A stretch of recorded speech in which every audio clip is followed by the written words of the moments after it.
our last dish, and I see that the food processor or blender is coming out.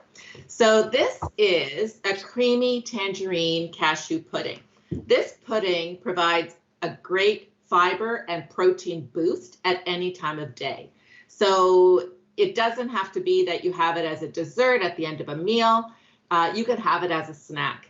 And it's excellent for people who have a small appetite and also for people who need softer foods. So I'll let Jeremy get started and then I'll tell you all my secrets about cashews.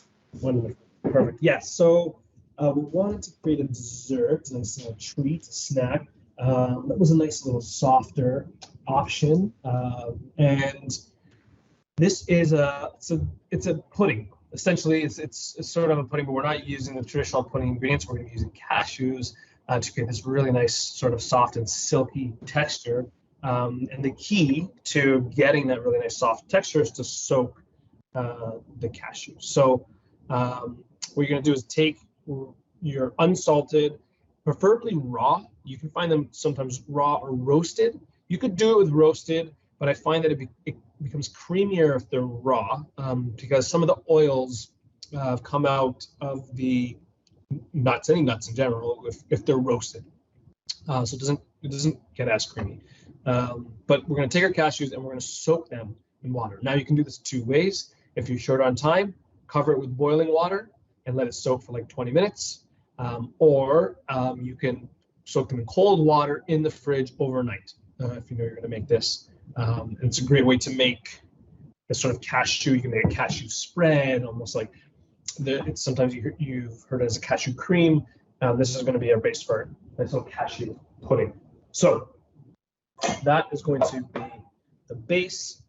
I've soaked these. The advantage, you'll see them sort of plump up. And we're going to drain them.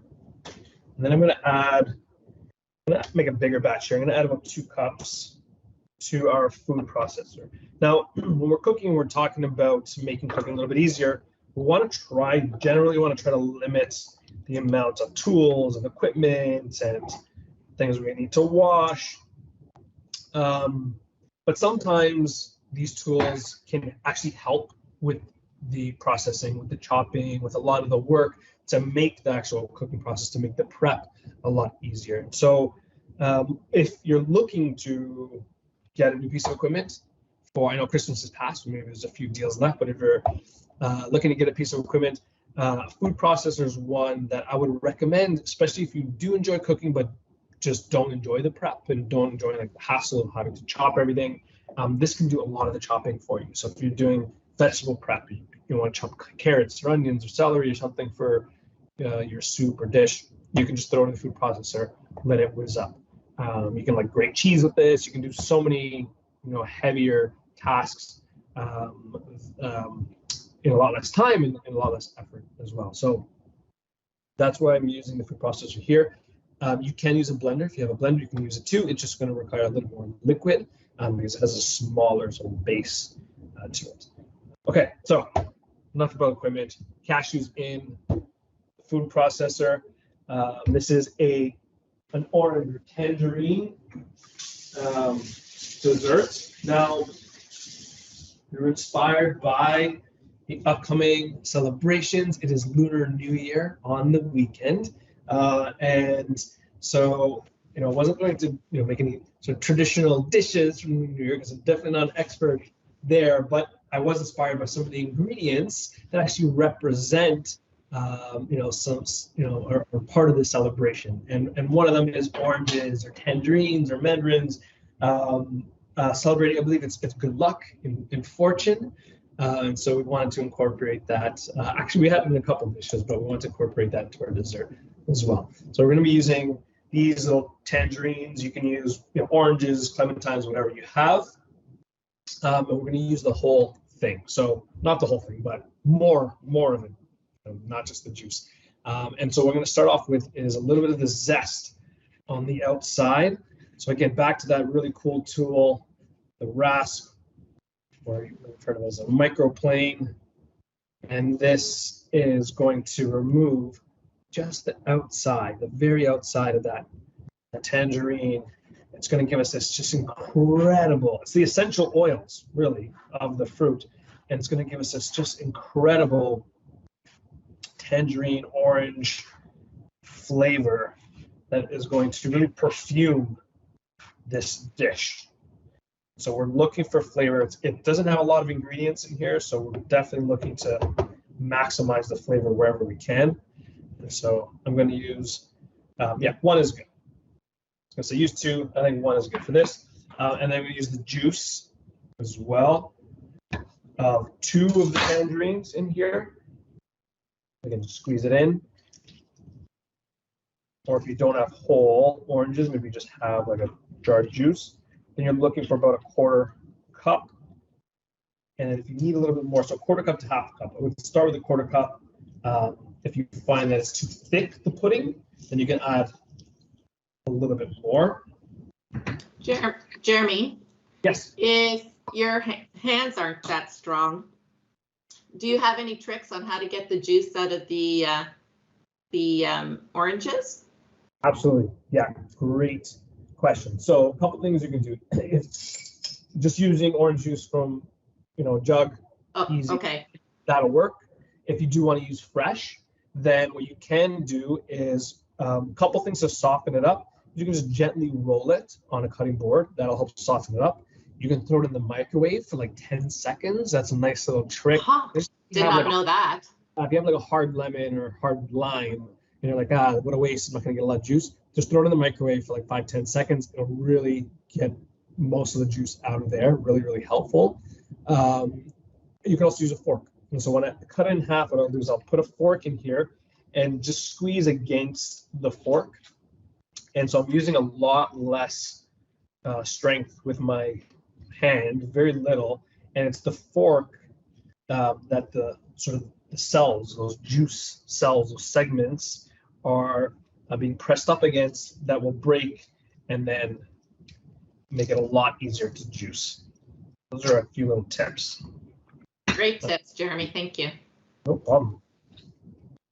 All right, so juice in. So we have our cashews, we have our tangerine. Then I'm going to add a little bit of, you can add a little bit of honey or maple syrup for sweetness. And this is just to taste. Doesn't need too much. The tangerine is going to add some sweetness as well. So I'll put, per cup of cashews, I'll put a tablespoon of maple syrup. So 2 tablespoons. You can measure it at home. This is a quick style. And then if you want to enhance the flavor too, you can definitely add some spices. So like cinnamon would be really good in here, maybe some ground ginger. I'm actually adding a little bit of allspice to this, which I think works really, really well with the tangerine. Just a little bit, like a quarter teaspoon in there. And that's it.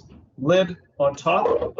Now, I'm going to let this mix. I want to get it till it's nice and creamy. The first few times, you might get some of the cashews right up the sides. So you want to stop it, push it down with like a little spatula until it incorporates. So I'll let this run. It shouldn't take too long. I know Daniela has some amazing cashew tips and nutrition tips. So I'm going to mute myself and I'll put it to Daniela.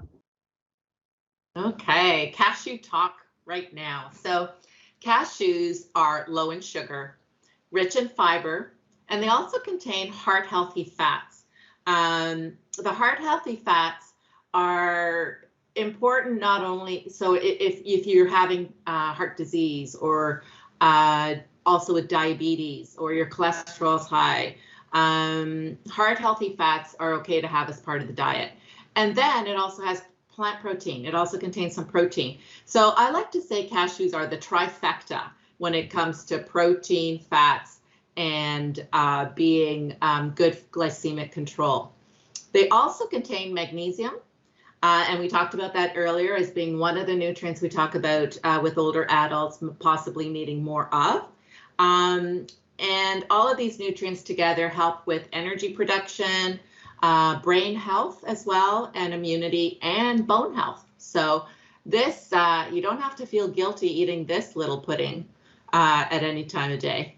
If we wanted to look at maybe like 1 ounce of cashews, and see what that provides. 1 ounce of cashews provides 5 grams of protein. Can you believe it?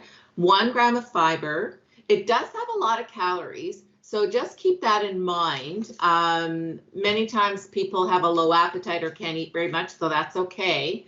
If you're watching your calories, then enjoy this in very small amounts. But that 1 ounce contains 20% of the daily value that we need for manganese and magnesium, both of them. Seeds, oh, tangerines, I could talk about tangerines, but I think we're ready to come back. Oh, yeah? You are, but you want to share some tangerine knowledge? Good. Oh, I'll save my knowledge on tangerines. All right, so we are done. So I added a little bit of liquid as I went because it was a little too thick and I wanted to thin it out. And so that's what I was saying. If it's a little too thick, oh, it's really bright. Let's try it down here. Then you can add a little bit of water. It's spinning, and you just want to get it to this really nice sort of whipped consistency, almost like a thick yogurt or pudding, which is exactly what we're creating. And it is done. It's ready to go. So you can get your glasses, jam jars, whatever. So Jerry, I'm Jerry. What did I call you, Jerry? My goodness, Jeremy. What did you just add water to that to help, or was there something else? Okay. I just added water, but yeah, okay. Like you were saying, like if someone does have a low appetite, but you are trying to, I guess, you want to increase the calories a little more, you can definitely use put like a milk in there. You can even throw in a little bit of protein powder, like that would work. It's a nice way to sort of sneak it in if you want. But at its simplest, water is all you need just to thin it out a little bit. And so I'm gonna go ahead and jar up one of these. And yeah, you don't need a lot. It has this really nice sort of rich consistency to it. If you want it to set up a little bit firmer, you can put it into the fridge. But what I would do to top it is add maybe just a little bit of toasted sesame seeds on top. And there you go. There's our really, how about a little bit of, should we throw a little orange zest on there too? Yes, definitely. Getting all fancy, bougie. Boost up the antioxidants in there and the anti-inflammatory properties. There is our really super creamy tangerine cashew pudding.